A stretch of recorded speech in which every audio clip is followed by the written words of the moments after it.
Good morning. तर काल होता समोर आणि फौजी साहेबांनी ना स्वयंला नेलेलं होता सागरेश्वर मंदिरामध्ये. आता तिथं गेल्यावरती एक गंध लावायचं सोडून पूर्ण चेहऱ्यावरती त्याला गंध लावलेला होता आणि त्याला तो इतका छान दिसत होता की अगदी गोडगोड दिसत होता. आता हे शिमला मिरचीची भजी आम्हाला करायचे होते, तर त्याचं ना सगळं पीठ वगैरे मी मळून अगोदरच ठेवलेलं होतं आणि म्हटलं जेवताना गरम गरम अगदी छान करून घ्यायच्या आणि शेवटच्या टायमिंगला ठरलं की मिरच्यासुद्धा त्याच्यामधून काढायच्या. मग ते सुद्धा केलेलं होतं आणि छान असं भजी तयार झालेले होते. आणि आता रानात आली उसाला तोड. मग त्याच्यासाठीच ना त्या जे तोडवाले जे आहेत ना त्यांच्यासाठी चहा ठेवलेला होता. आता त्यांच्यासाठी एवढा चहा ठेवायचा होता म्हणजे 10-12 कप तर त्यांना लागतीलच असे ठेवलेलं होतं. आणि इकडे चाललेलं अश्विनीची तयारी जेवणाची.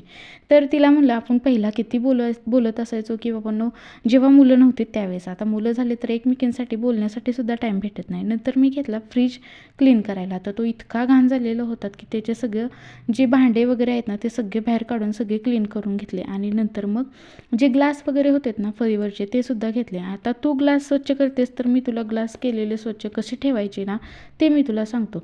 तर इथं मला हा स्वयं कसे ग्लास ठेवायचे असते ते दाखवत होता. म्हटलं चला तुम्हालाही दाखवते की हा मला कसं सांगतोय ते.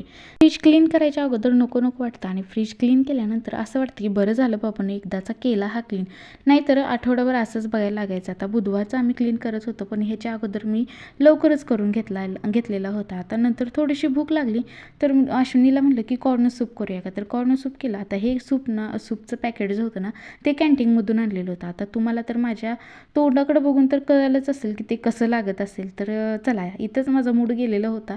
तर आजचा व्हिडिओ आवडला असेल तर लाईक करा आणि उद्याचा व्हिडिओ बघायचा असेल तर आपल्या चॅनेलला सबस्क्राईब करा. भेटूया अशाच एका मिनी ब्लॉगला घेऊन. तोपर्यंत बाय.